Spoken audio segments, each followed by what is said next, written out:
आज का टॉपिक आपको समझ में आ चुका है। इसके लिए बायोस्वाट का नियम आपको याद होना बहुत जरूरी। देखिए, बहुत ही मोस्ट इंपॉर्टेंट टॉपिक है, बोर्ड क्लास में पूछा जाता है हमेशा ही। सर इंटरप्शन हो गया था आपका। देखिए वृत्ताकार धारावाही कुंडली के केंद्र पर वृत्ताकार धारावाही कुंडली के कारण क्या उत्पन्न होगा? कुंडली में धारा प्रवाहित हो रही है, तो हम लोग पढ़ चुके हैं कि किसी चालक तार में जब धारा प्रवाहित होती है उसके चारों ओर क्या उत्पन्न हो जाता है? चुंबकीय क्षेत्र उत्पन्न हो जाता है। इस चीज को याद रखिए कि जब किसी भी चालक तार में धारा प्रवाहित होती है तो क्या उत्पन्न होता है? चुंबकीय क्षेत्र उत्पन्न हो जाता है। तो ठीक इसी प्रकार से जब कुंडली में धारा प्रवाहित होगी तो क्या बन जाएगी? वो वृत्ताकार धारावाही कुंडली। तो उसके कारण क्या उत्पन्न हो जाएगा? चुंबकीय क्षेत्र। वृत्ताकार धारावाही कुंडली के कारण चुंबकीय क्षेत्र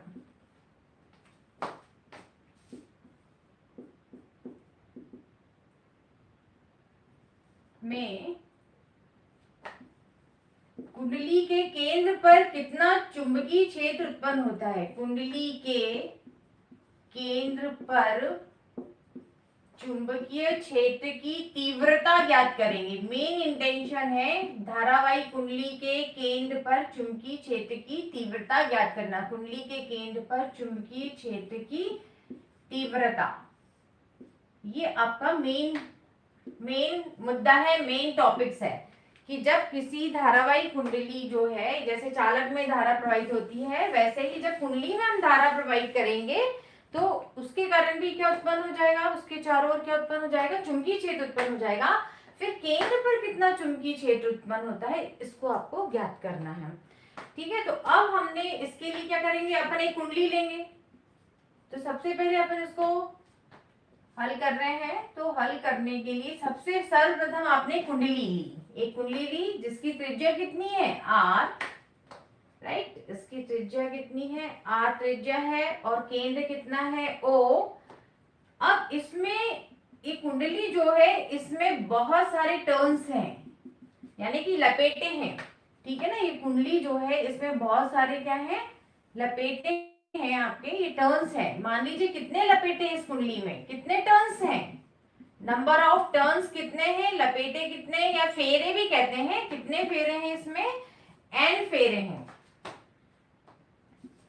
एन फेरे हैं इस कुंडली में, या एन लपेटे हैं, या इंग्लिश में एन टर्न्स हैं। राइट, तो यहाँ पर सबसे पहले जो प्रश्न में दिया है वैसे ही आपका इंट्रोडक्शन बन जाएगा, वैसे ही आपकी परिभाषा बन जाएगी कि एक कुंडली या वृत्ताकार कुंडली ली हमने, जो वृत्ताकार कुंडली, उसको परिभाषित कर दीजिए।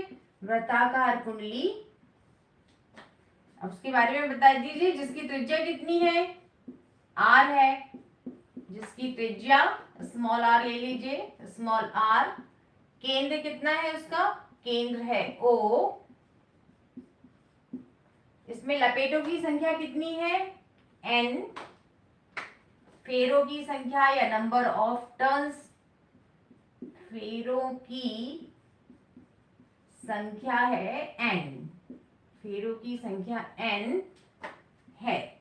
इसमें क्या किया अपन ने? आई एम्पियर धारा प्रवाहित करी। हमने इसमें क्या प्रवाहित करी? आई एम्पियर धारा प्रवाहित कर रहे हैं। तो सभी जगह पे पूरी कुंडली में आई एम्पियर धारा प्रवाहित हो रही है। एन है आई एम्पियर। कौन सी डायरेक्शन में प्रवाहित कर रहे हैं? ध्यान दीजिए, ये कौन सी दिशा है? इस दिशा को क्या कहते हैं? वामावर्त। घड़ी की सुई के चलने के विपरीत दिशा को क्या कहते हैं? वामावर्त दिशा। और घड़ी की सुई जिस दिशा में चलती है उसको कहते हैं दक्षिणावर्त। आपकी मर्जी, आपको दक्षिणावर्त बनाना है करंट तो दक्षिणावर्त बना दीजिए, वामावर्त बनाना है वामावर्त बना दीजिए, बट लेकिन चुंबकीय क्षेत्र की दिशा देखना आना चाहिए, जो कि हमने पहले के वीडियो में दाएं हाथ की हथेली के नियम से चुंबकीय क्षेत्र की दिशा को देखना सीख चुके हैं। उसको यहाँ पर हम इम्प्लीमेंट करेंगे, अप्लाई करेंगे। तो राइट, तो अब हमने धारा की दिशा को क्या ले लिया, धारा कौन सी दिशा में बह रही है, वामावर्त दिशा में बह रही है। तो फेरों की संख्या कितनी ले ली हमने, एन आई एम्पियर धारा प्रवाहित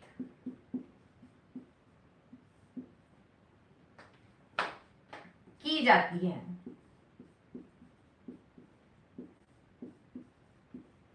अब हमारा मेन टॉपिक क्या है, हमको केंद्र पर चुंबकीय क्षेत्र की तीव्रता ज्ञात करना है। तो चुंबकीय क्षेत्र की तीव्रता ज्ञात करने के लिए हमने कौन सा नियम सीखा, सोचिए सोचिए, थिंक करिए। तो चुंबकीय क्षेत्र की तीव्रता ज्ञात करने के लिए हमने बायो-सवार्ट का नियम सीख चुके हैं। बायो-सवार्ट के नियम से हमने क्या सीखा था कि किसी चालक के छोटे से टुकड़े, उसने क्या किया था, बहुत छोटे से टुकड़ा जिसकी लंबाई कितनी ली थी उसने, डीएल, ये छोटा सा टुकड़ा लिया था, इसकी लंबाई कितनी ली थी, डीएल। इससे कुछ दूरी पर एक बिंदु था, उसकी दूरी हमने आर ली थी। यहाँ पर हमने चुंबकीय क्षेत्र की तीव्रता ज्ञात की थी। कितनी चुंबकीय क्षेत्र की तीव्रता ज्ञात की थी, याद करिए। चुंबकीय क्षेत्र की तीव्रता कितनी थी, म्यू 0/4 पाई। धारा इसमें कितनी बह रही थी, इसमें I DL sine theta by R square. यही सीखा था ना बच्चों, किससे सीखा था अपन ने, बायो-सवार्ट नियम से। तो ये नियम जो है यहाँ पर अब डायरेक्ट हम क्या करेंगे, अप्लाई करेंगे, ठीक है। अब उसने भी एक छोटे से टुकड़े के कारण चुंबकीय क्षेत्र की तीव्रता निकाली थी। तो छोटा टुकड़ा क्यों लिया था, इसलिए छोटे टुकड़े के कारण चुंबकीय क्षेत्र की तीव्रता निकाली थी, क्योंकि एक छोटे टुकड़े के कारण चुंबकीय क्षेत्र की तीव्रता ज्ञात कर ली। अब चालक किसी भी शेप का हो सकता है, इस शेप का भी हो सकता है। देखिए ये चालक कैसा है, वृत्त शेप का है, राइट। तो जैसे छोटा सा टुकड़ा है, छोटे छोटे टुकड़ों को जोड़ के आप क्या बना सकते हो, वृत्त बना सकते हो। आपको जब छोटा टुकड़ा कर्व शेप का है तो क्या करेंगे, इसमें छोटे छोटे टुकड़े कर लिए, जितने छोटे टुकड़े करेंगे जस्ट लाइक एक सीधा समान रहेगा, सीधा स्ट्रेट, एक सीधे टुकड़े के समान बिहेव करेगा। जितना छोटा टुकड़ा होगा वो एक स्ट्रेट लाइन होगा। तो अब यहाँ पर भी छोटे छोटे टुकड़ों को जोड़कर वृत्त बना सकते हैं ना। वृत्त को छोटे छोटे टुकड़ों में बांट लोगे और कितने टुकड़े हुए उन सबको जोड़ लोगे।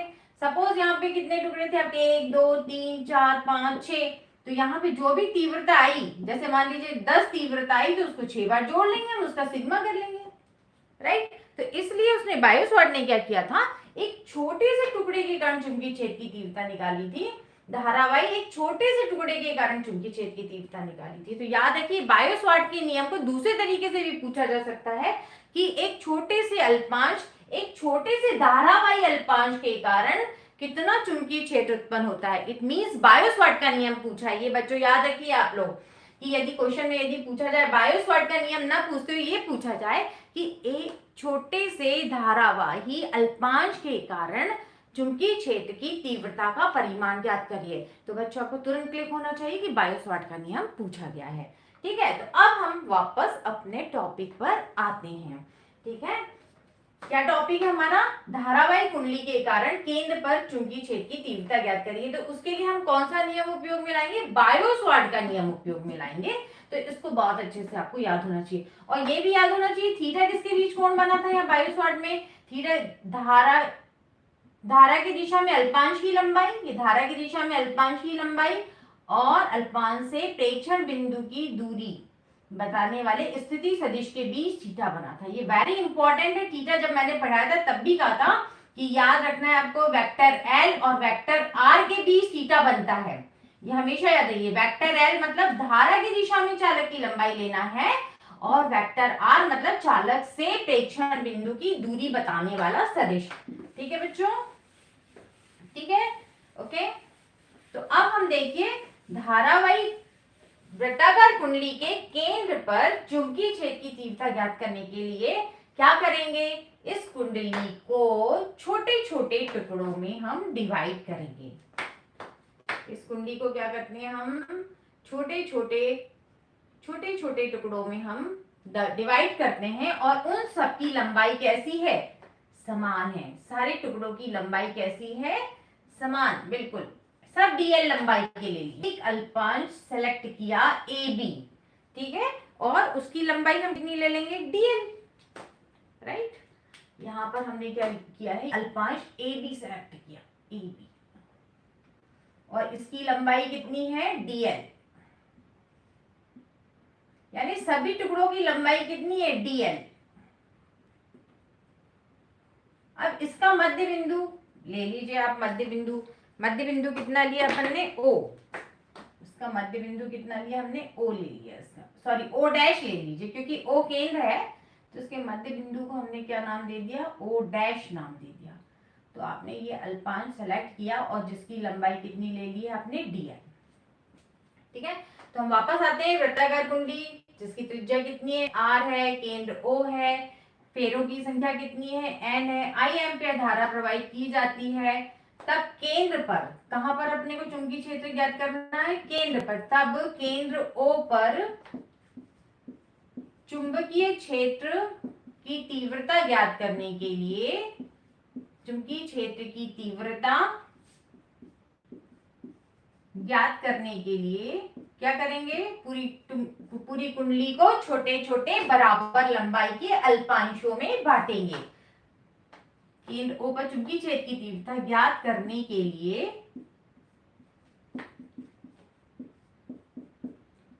पूर्ण कुंडली को, या पूरी कुंडली लिख लीजिए, पूरी कुंडली को बराबर लंबाई के अल्पांशों में बांटेंगे। बराबर लंबाई जिसको हमने नाम दिया है dl, बराबर लंबाई dl के अल्पांशों में विभक्त करेंगे। अल्पांश मतलब टुकड़ा, छोटा सा अवयव, अल्पांशों में विभक्त करेंगे। अब विभक्त कर लिया तो बायो-सवार्ट नियम हम उपयोग में ला सकते हैं। विभक्त करेंगे, उनमें से एक अल्पांश क्या ले लिया हमने, ए बी। तब अल्पांश ए बी के कारण, चुंबकीय क्षेत्र निकाल लेंगे, कारण केंद्र O पर चुंबकीय क्षेत्र, कारण चुंबकीय क्षेत्र, इसको नाम दे दो dB। बायो-सवार्ट के नियम से कितना हो जाएगा, dB। तो अपने को मालूम है बायो-सवार्ट का नियम क्या होता है आपका, I dl sin theta by r square. पहले कांस्टेंट आ जाएगा, कांस्टेंट क्या आ जाएगा, म्यू जीरो, म्यू नॉट भी पढ़ते हैं इसको, म्यू जीरो बाई 4 पाई। धारा कितनी बह रही है, I। सारे अल्पांशों में धारा कितनी प्रवाहित हो रही है, I। तो इसमें भी धारा कितनी प्रवाहित हो रही है, I। अल्पांश की लंबाई कितनी ली हमने, dl, I dl। अब आती है बारी साइन थीटा की, कि थीटा का मान कितना है यहाँ पे। अब थीटा मैंने अभी बताया किसके बीच में होता है, थीटा, थीटा किस किसके बीच में होता है, वेक्टर L और वेक्टर R। वेक्टर L से क्या तात्पर्य है, वेक्टर L से क्या तात्पर्य है, वेक्टर L से तात्पर्य है, बिल्कुल याद हो जाना चाहिए इसको, वेक्टर L और थीटा किस किस के बीच में, वेक्टर L और वेक्टर R। और वेक्टर L क्या है, धारा की दिशा में अल्पांश की लंबाई। बच्चों बिल्कुल बार बार कह रही हूँ, उसको बहुत अच्छे से याद होना चाहिए। धारा की दिशा में अल्पांश की लंबाई लेना है, धारा की दिशा में अल्पांश की लंबाई। और वेक्टर आर तो मालूम है आपको, अल्पांश से प्रेक्षण बिंदु की स्थिति। तो यहाँ धारा की दिशा में अल्पांश की लंबाई लीजिए। अब देखिए धारा की दिशा में अल्पांश की लंबाई, धारा की दिशा में अल्पांश की लंबाई देखिए, ये धारा की दिशा ये जा रही है आपकी अल्पांश की लंबाई, ये ले लीजिए धारा की दिशा में अल्पांश की लंबाई, देखिए ये होगी, ये देखिए, उसको नाम दे दिया ओ डैश ए, ये ले लिया हमने। धारा की दिशा में अल्पांश की लंबाई ये होगी, ये ओ डैश ए। और अल्पांश से प्रेक्षण बिंदु क्या है आपका, केंद्र। ठीक है, प्रेक्षण बिंदु है आपका केंद्र। अल्पांश से प्रेक्षण बिंदु की दूरी ये होगी r। ठीक है, अल्पांश की लंबाई, धारा इस दिशा में बह रही, ये होगी आपकी अल्पांश की लंबाई। धारा की दिशा में अल्पांश की लंबाई, यानी आपका ये वेक्टर एल का काम कर लिया इसने। और यहाँ पर ये वेक्टर आर हो गया। अल्पांश से प्रेक्षण बिंदु की दूरी, इनके बीच कितना कोण बन रहा है, ये देखिए, ये इनके बीच में यहाँ से यहाँ कितना कोण बन रहा है इनके बीच में, ध्यान से देखिए कितना कोण बन रहा है इनके बीच में, कोण बन रहा है इनके बीच, थीटा कितना है आपका, थीटा कितना है यहाँ पे 90 डिग्री है थीटा, थीटा की वैल्यू कितनी आ गई 90 डिग्री। समझ गए आप अच्छे से। धारा की दिशा में अल्पांश की लंबाई और प्रेक्षण बिंदु इनके बीच बनने वाला कोण, तो यहाँ पे थीटा का मान कितना हो गया I D L sine 90 by अल्पांश से प्रेक्षण बिंदु की दूरी कितनी है त्रिज्या आर, केंद्र की दूरी कितनी है, केंद्र या प्रेक्षण बिंदु की दूरी आर ही ली है अपन ने, तो प्रेक्षण दूरी का वर्ग आर स्क्वायर। और चुंबकीय क्षेत्र का मात्रक, ठीक है, चुंबकीय क्षेत्र जो है उसका मात्रक क्या होता है न्यूटन प्रति एम्पियर मीटर, न्यूटन प्रति एम्पियर मीटर। ठीक है, तो एक छोटे से टुकड़े के कारण चुंबकीय क्षेत्र की तीव्रता हमने केंद्र पर ज्ञात कर ली है। स्वार्ट नियम के अनुसार, आप साइड में लिख दीजिए बायो स्वार्ट नियम से डायरेक्ट हमने चुंबकीय क्षेत्र की तीव्रता को लिख दिया बायो स्वार्ट के नियम से, इसको साइड में यहाँ पर आप लिख दीजिए कि हमने बायो स्वार्ट के नियम से ज्ञात किया है। देखिए एक स्टूडेंट्स ने ये बनाया हुआ है, ये देखिए कुंडली बनाई है, ये कुंडली है, इसका केंद्र है और ये अल्पांश लिया है, यहाँ पर इसमें धारा की दिशा ये है, ये यहाँ पर ये कैसी बह रही है दक्षिणावर्त, तो ये धारा की दिशा हो गई। अब हमने ली है इस डायरेक्शन में ये वाली वामावर्त ली है, तो ये धारा की दिशा हो गई ये, और यहाँ देखिए धारा कितना कोण बन रहा है 90 डिग्री बन रहा है। ठीक है, तो ये आपको वेरी क्लियर हो चुका होगा यहाँ पर ये वाला जो मान है। ठीक है, ओके, इतना आप स्क्रीनशॉट लेकर नोट कर लीजिए, स्क्रीनशॉट ले लीजिए प्लीज।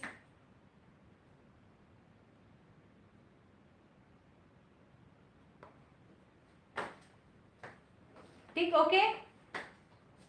अब चाहे तो आप बाद में भी दिशा देखना सीख सकते हैं, आखिरी में दिशा क्या होगी, या अभी भी आप दिशा देखना सीख सकते हैं, डीबी की दिशा क्या होगी दाएं हाथ की हथेली के नियम से। चलिए बाद में डिस्कस करते हैं, पहले फाइनल रिजल्ट निकालते हैं। ये तो एक टुकड़े के कारण आपका चुंबकीय क्षेत्र की तीव्रता आ गई।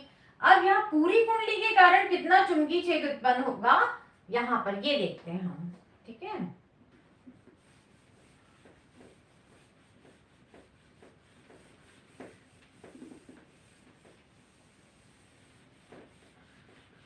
तो पूरी कुंडली के कारण चुंबकीय क्षेत्र उत्पन्न करना है, तो क्या करेंगे हम, इसका इंटीग्रेशन कर लीजिए या सिग्मा कर लीजिए, आपको आता है ये सब चीज करना। एक छोटे से टुकड़े के कारण आपने चुंबकीय क्षेत्र की तीव्रता निकाल ली है, अब टोटल तीव्रता निकालना है पूरी कुंडली के कारण।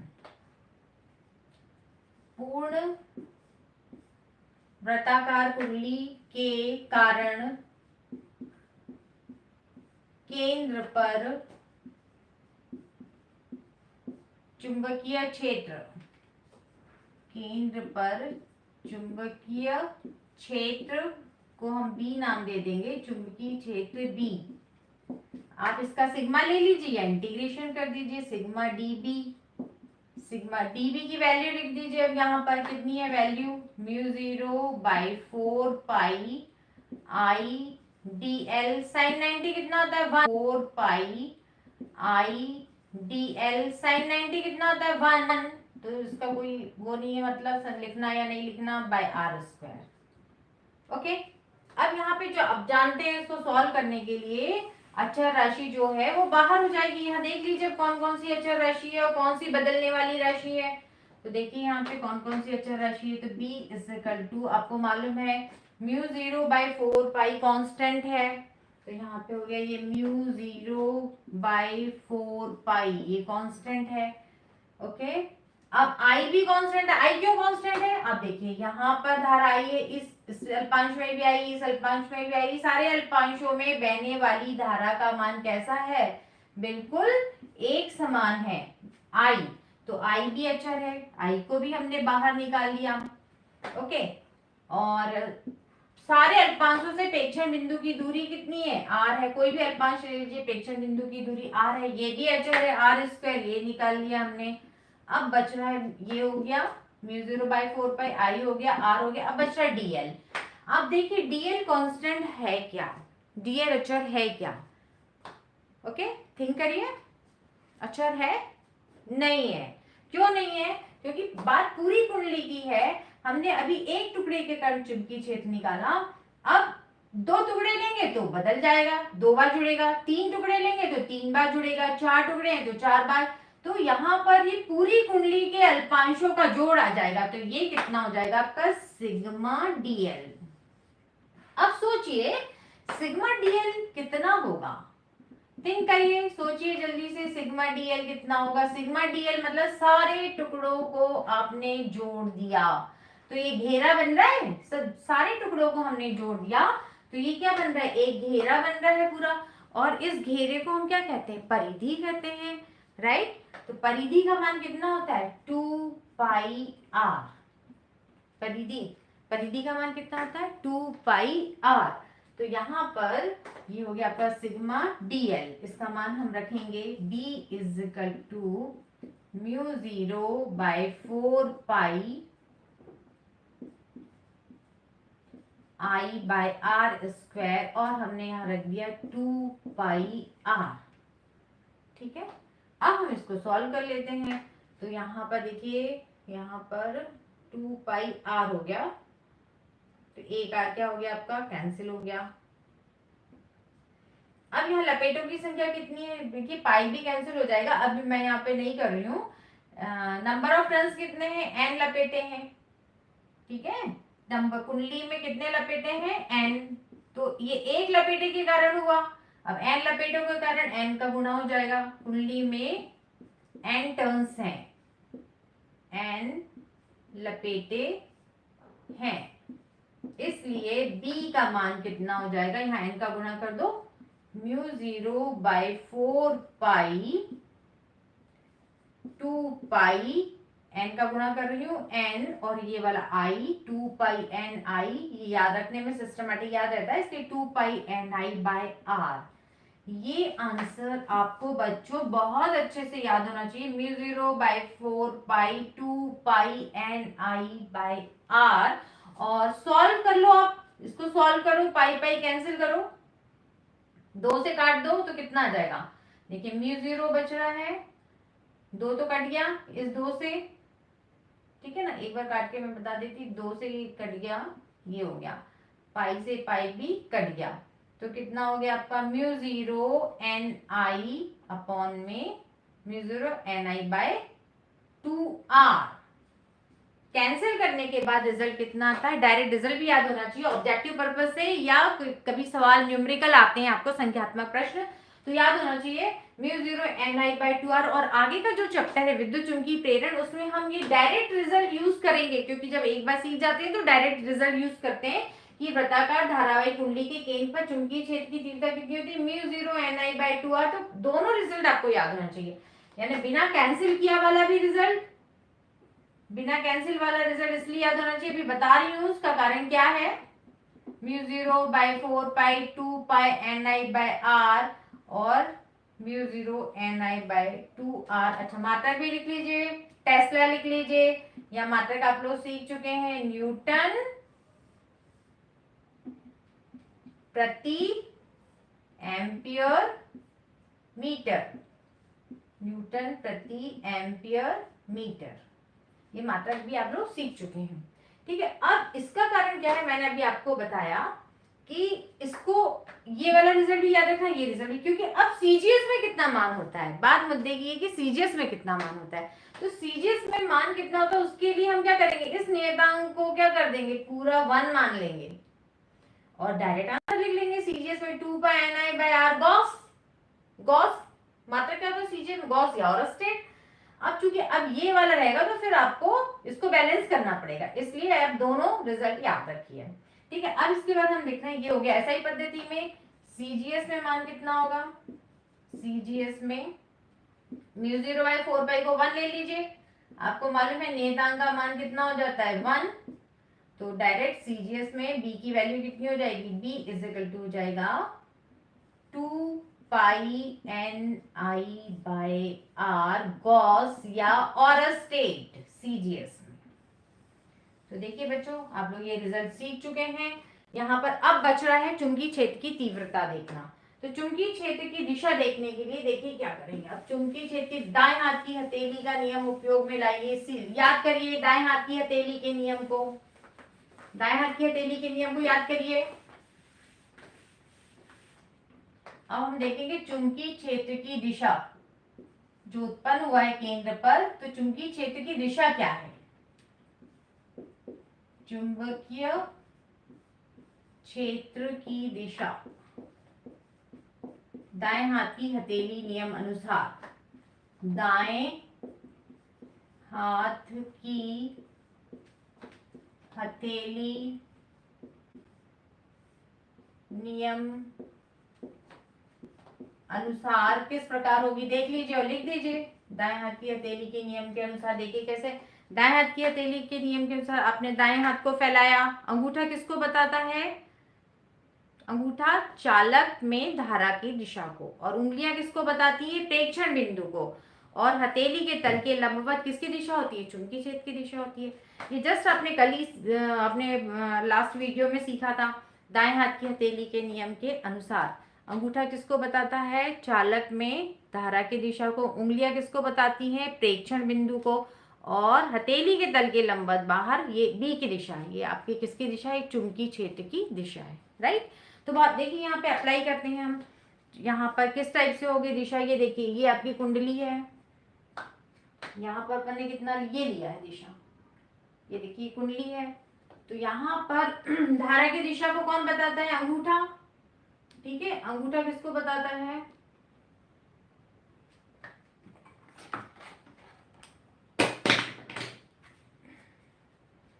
ये देखिए ये वाली दिशा ली है आपने। ये देखिए मैं ऐसे सिंपल अपने हाथ से बता रही हूँ पहले। ये हो गया अंगूठा, चालक में धारा की दिशा है, ये धारा की दिशा है, चालक में धारा की दिशा। ये वाली जो दिशा है चालक में धारा की दिशा है। ये एक मिनट आप लोग स्क्रीनशॉट करके ये पूरा नोट कर लीजिए, तो फिर मैं आपको स्क्रीनशॉट कर लीजिए, फिर मैं इस पास एक ड्राइंग बना के दिशा समझाती हूँ।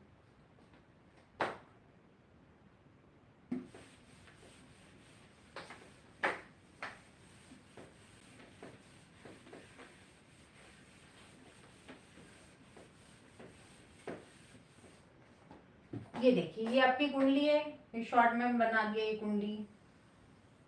यहाँ पे धारा इस दिशा में बह रही है। आपने ये अल्पांश लिया, ये एक अल्पांश लिया ए बी, छोटा सा अल्पांश लिया ए बी। ये धारा इस दिशा में बह रही है, तो ये धारा की दिशा हो गई। धारा की दिशा में अल्पांश की लंबाई लेना है, तो ये अल्पांश हो गया यहाँ से यहाँ, ये अल्पांश हो गया यानी वेक्टर एल हो गया। और ये प्रेक्षण बिंदु हो गया आपका ओ, ये प्रेक्षण बिंदु हो गया, ये वेक्टर आर हो गया, ठीक है। अब इनके लंबवत होगा, ये दोनों एक तल में है तो दिशा कैसी होती? इनके सम्मिलित तल के लंबवत। ये देखिए ये आपका हो गया अंगूठा, ये अंगुलियां किसको बता रही है? प्रेक्षण बिंदु को। तो हथेली के तल के लंबवत बाहर दिशा होगी, ये हथेली के तल के लंबवत।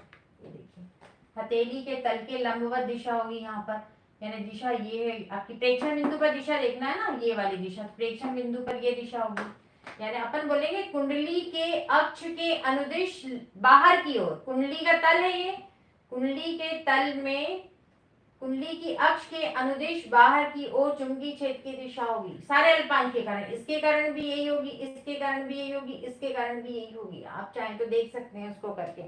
तो यहाँ पर देखिए, ये देखिए मैं रख रही हूँ इसको, ये देखिए ये है आपकी कुंडली, ये आपकी धारा की दिशा होगी, ठीक है। तो यहाँ पर दाएं हाथ की हथेली का नियम,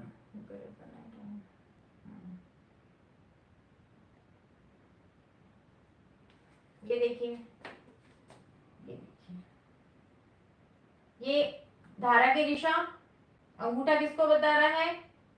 चालक में धारा की दिशा को, और उंगलियां किसको बता रही है? केंद्र को यानी प्रेक्षण बिंदु को। तो दिशा कैसी है? अक्ष के अनुदिश लंबवत बाहर। ये देखिए, ये देखिए ये दिशा कैसी है? अक्ष पर कैसी है दिशा?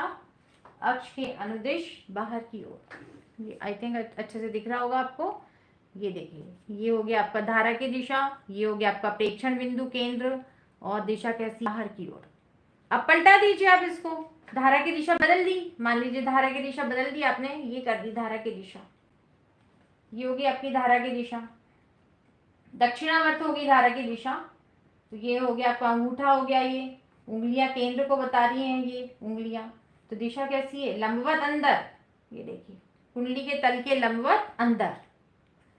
तो याद रखिए वामावर्त दिशा है तो बाहर की ओर होगी दिशा, अक्ष के अनुदिश, अक्ष के अनुदिश बाहर की तरफ कुंडली के तल के। और यदि दक्षिणावर्त दिशा है, ये वाली दिशा है, तो कैसा होगा, ये दिशा कैसी होगी, लंबवत अंदर। ये देखिए ये प्रेक्षण बिंदु उंगलियां, ये लंबवत अंदर दिशा ये। तो दाएं हाथ की हथेली का नियम आपको बहुत अच्छे से सीखना है बच्चों। यहाँ पर तो देखिए चुंबकीय क्षेत्र की दिशा दाएं हाथ की हथेली के नियम के अनुसार अक्ष के अनुदिश, चुंबकीय क्षेत्र की दिशा दाएं हाथ की हथेली के नियम के अनुसार अक्ष के अनुदिश बाहर की होगी। यहाँ पर चुंबकीय क्षेत्र की दिशा दाएं हाथ की हथेली के नियम के अनुसार केंद्र चुंबकीय क्षेत्र, यहाँ पर थोड़ा सा ऐड कर लीजिए, केंद्र पर चुंबकीय क्षेत्र की दिशा दाएं हाथ की हथेली नियम अनुसार अक्ष के अनुदिश बाहर की ओर होगी, कुंडली के तल के लंबवत। कैसी है, कुंडली के तल के, ये बाहर की तरफ आ रही है दिशा, कुंडली के तल के लंबवत, बाहर लंबवत,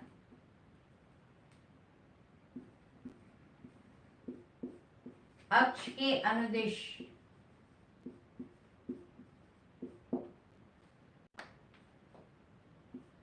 बाहर की तरफ होगी। ये ऐसा बोल सकते हैं, कुंडली के तल के लंबवत अक्ष के अनुदिश बाहर की तरफ होगी, बाहर की तरफ होगी या लंबवत बाहर होगी। इतना भी आपको यदि नहीं बाहर की ओर होगी, ये भी सही है कि कुंडली के तल के लंबवत बाहर की ओर होगी। राइट नाउ ये देखिए, एक बार और देख लीजिए, ये देखिए ये बाहर की ओर है दिशा। और यहाँ पर यदि दिशा ये वाली होगी आपकी, यहाँ पर इस साइड दिशा होगी, तो कैसा होगा, दिशा कैसी होगी, लंबवत अंतर की ओर होगी। ठीक है, अब यहाँ पर बी को आप कैसे बढ़ा सकते हो, चुंबकीय क्षेत्र की तीव्रता बढ़ाने के कारक, चुंबकीय क्षेत्र तीव्रता किस किस कारण से बढ़ सकती है, तीव्रता बढ़ाने के कारक, बिल्कुल शॉर्ट में। ये आंसर याद है आपको, तो याद कर सकते हैं। आपका आंसर क्या है, म्यू 0 ni/2r, म्यू 0 ni/2r। तो यहाँ पे देखिए नंबर 1 क्या है, चुंबकीय क्षेत्र को हम बी से सिंबल देते हैं, बी, चुंबकीय क्षेत्र की तीव्रता बी किसके समानुपाती है, एन के।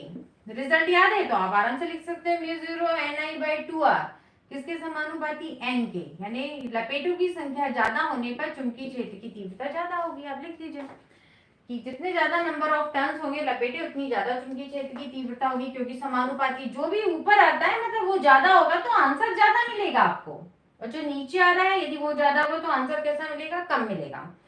तो नीचे की राशि कम होगी तो आंसर ज्यादा मिलेगा, नीचे की राशि ज्यादा होगी तो आंसर कम मिलेगा। हमेशा याद रखिए, व्युत्क्रम समानुपाती मतलब दोनों बढ़ रहे हैं, ये बढ़ रहा है तो ये भी बढ़ रहा है। व्युत्क्रमानुपाती मतलब एक बढ़ रहा है तो दूसरा घटेगा। तो यहाँ पे देख लीजिए, अब एन पे आ गए आई, बी समानुपाती आई, यानी यदि धारा ज्यादा बहेगी तो केंद्र पर चुंबकीय क्षेत्र की तीव्रता ज्यादा होगी। कुंडली में बहने वाली धारा का मान ज्यादा होने पर केंद्र पर चुंबकीय क्षेत्र की तीव्रता ज्यादा होगी। नंबर 3 कारक देख लीजिए, आर। आर से क्या तात्पर्य है, आर से क्या तात्पर्य है, ये क्या, आर क्या है, त्रिज्या। कुंडली की त्रिज्या जितनी कम होगी चुंबकीय क्षेत्र की तीव्रता उतनी ज्यादा होगी। तो इस प्रकार से आप इसका आंसर लिख सकते हैं। बढ़ाने के लिए एन का मान ज्यादा होना चाहिए, आई का मान ज्यादा होना चाहिए, आर का मान कैसा होना चाहिए, कम होना चाहिए। और यदि यहाँ पे माध्यम की चुंबनशीलता ज्यादा है, एक रिजल्ट और भी लिख सकते हैं आप, माध्यम है तो अभी हमने हवा के लिए लिया था, यदि माध्यम है तो माध्यम के लिए यहाँ पे क्या लगा सकते हो आप, माध्यम के लिए यदि ये कुंडली माध्यम में है तो ये रिजल्ट में मैंने कल भी बताया था आपको, म्यू आर जुड़ जाएगा माध्यम के कारण। म्यू आर क्या है, आप रिलेटिव यानी कि अपेक्षित चुंबकनशीलता, माध्यम की अपेक्षित चुंबकनशीलता, ये रिजल्ट और बढ़ जाएगा, माध्यम में ये रिजल्ट हो जाएगा। तो यदि एक चौथा फैक्टर भी लिख सकते हैं, क्या लिख सकते हैं, समानुपाती माध्यम की चुंबनशीलता, माध्यम ये ऊपर आ रहा है ना, माध्यम की चुंबनशीलता ज्यादा होगी तो चुंबकीय क्षेत्र की तीव्रता भी ज्यादा होगी। माध्यम की चुंबकनशीलता। ओके बच्चों, enough for today. Thank you for watching. अच्छे से पढ़िए, इंपॉर्टेंट क्वेश्चंस है।